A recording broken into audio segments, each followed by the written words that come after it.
പെങ്ങളെ കൊന്നവനെ ഞാൻ കൊന്നു, കുത്തി കുത്തി കൊന്നു. അതിനെന്നെ കോടതി തൂക്കിക്കൊല്ലാൻ വിധിച്ചാൽ നിന്നെ തൂക്കാൻ സമ്മതിക്കില്ല. കോടതിയിൽ തന്നെ ബാധിക്കും.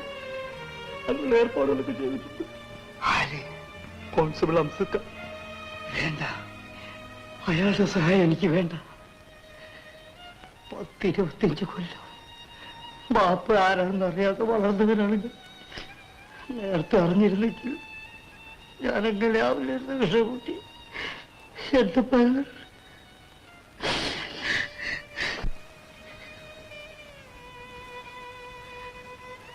നാളെ എന്നെ കണ്ണൂരേക്ക് കൊണ്ടുപോകും. പറഞ്ഞു എന്റെ ഉമ്മാനോട് സങ്കടപ്പെടരുതെന്ന് പറയണം. പറയാം.